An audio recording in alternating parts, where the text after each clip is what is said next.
As we get to the end of January, there are always new music and book releases. With us here tonight on 207 from Bull Moose, Callie LaRocas, Chris Brown, to tell us about some of these new releases. Good to see you guys. As always, thanks for coming in.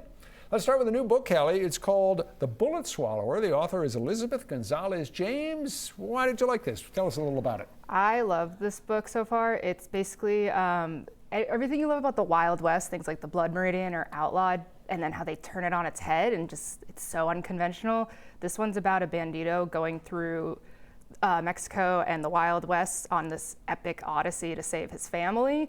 And it's actually based on the author's great-grandfather, who was a real-life bandito, had a movie in the 60s made about his life. So it's a lot of family history, but then all of this fantasy combined with it. It's really beautiful. I like that genre too, those traditional westerns that are sort of turned around. Yeah. So they're given a contemporary twist and you see the stories in a whole new way. Let's move on to a music release, Chris, on CD or vinyl. Sleater Kinney with a release called Little Rope. What do we have here? Well, you know, Sleater Kinney never did the major label thing, so they didn't get as big as a lot of the other 90s artists like Courtney Love or Alanis Morissette, but they're hugely important in developing what the indie rock sound.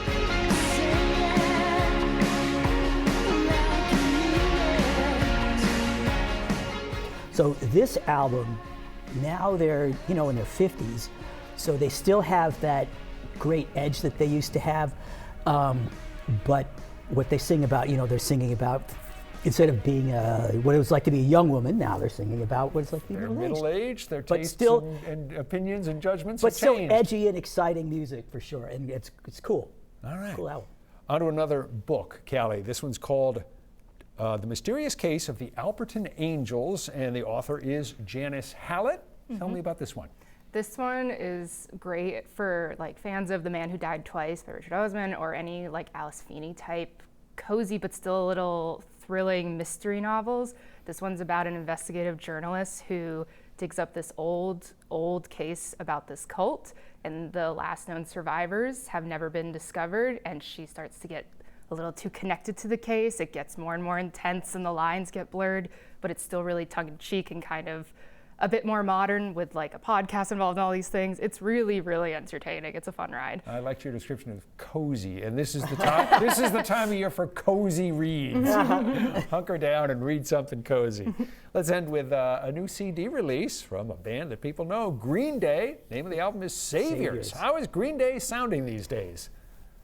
Just like they used to, really. You know, they're probably also in their 50s, but I wouldn't say they've grown up quite so much. This is a political in a way that like American Idiot, which was this huge album from 2004, was. We got a feeling like a flicker of light, out of sight, but like a halo. There's like one song about being a father, but pretty much you can just kind of bop your way through the punk pop stuff, or you can enjoy their politics if you want. So people who like Green Day are going to like this album. Yeah. It's probably better than the last few. All right. 4 new releases, 2 books, 2 CDs. Thanks for coming in, Callie. Chris, appreciate you being here. The full list of what we've been talking about is on our website or app. Just head to the 207 section and stick around. We're going to be back with more right after this.